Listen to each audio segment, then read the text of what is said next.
In this video, I will show you how you can manage the Circle users and change their user rights and how to use teams.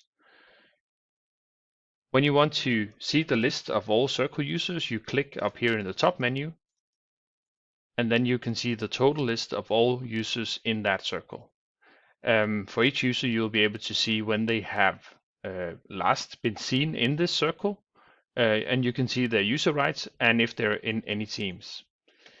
You can add both from existing site users by clicking this button, and then you can add from all the users available on the site.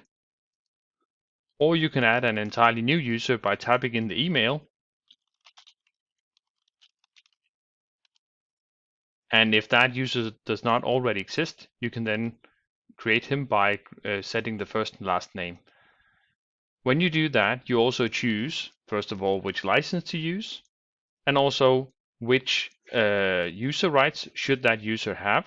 Should he be in one of these teams or just have plain user rights? You can also edit that for existing users by clicking over here or right-clicking on the row.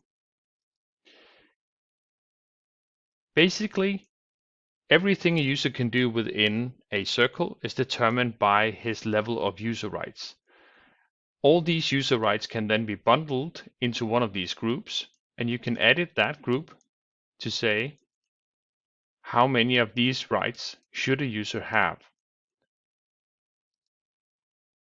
In this case, a leadership user can do all the different actions in the circle because he has all the user rights. You can also choose to use teams.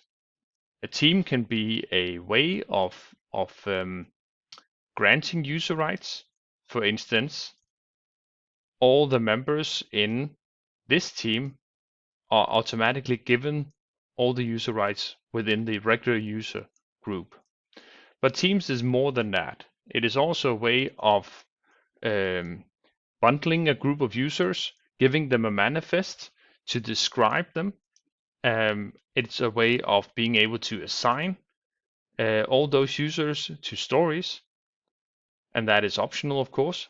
And you can also choose what will happen if you mention this team in a comment. Should all the users in the team, all the team members, then mark the comment as read? Or will it only require one? Or is this not a team that you can mention in comments? You can also upload a custom profile image for the team instead of the auto-generated one.